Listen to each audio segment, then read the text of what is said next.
সরকার বা দেশের শাসক গোষ্ঠী মনে করে যে এখানে জনসংহতি সমিতি তারা পাহাড়ি মানুষ, জঙ্গলের মানুষ, তারা কি বুঝবে? জন্ম জনগণ তারা কি বুঝবে? তারা আইন কানুন কি বুঝি? রাষ্ট্র পরিচালনা তাদের কি অভিজ্ঞতা, কি জ্ঞান?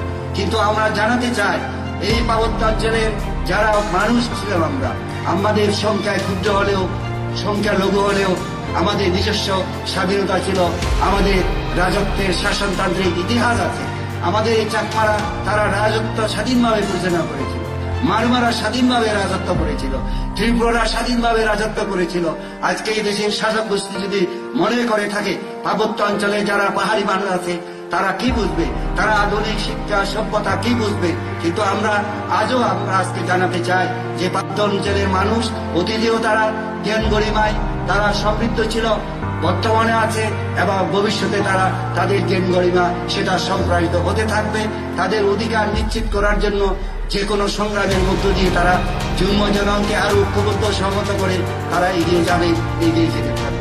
আজকে যুগ্ম জনগণ সংখ্যায় কম হতে পারে, কিন্তু আমরা আমাদের অধিকারের জন্য আমরা মৃত্যুকে আমরা জয় করেছি।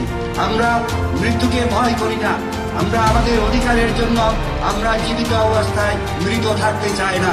আমরা চাই মানুষের মতো বেঁচে থাকতে এবং বীরের মতো মৃত্যুবরণ করতে। তাই আমরা আমাদের অধিকারের জন্য আমাদেরকে অবশ্যই আমাদের সংগ্রাম, আত্মনিয়ন্ত্রণ দেওয়ার প্রতিষ্ঠার সংগ্রাম, আমাদের চুক্তি বাস্তবায়নের সংগ্রাম আমরা অবশ্যই যে আমাদেরকে এগিয়ে নিতে হবে। এবং সেই সংগ্রাম সর্বপর্যায়ে যখন যে বা বাস্তবতা দেখা দেবে, সেই বাস্তবতার সাথে এই জনসংহতি সমিতি সামিল হয়ে যুগ্ম জনগণকে সাথে নিয়ে সেই পার্বত্য চুক্তি বাস্তবায়নের যে আন্দোলন, আত্মনিয়ন্ত্রণ প্রতিষ্ঠার যে সংগ্রাম সেটাকে এগিয়ে নেবে।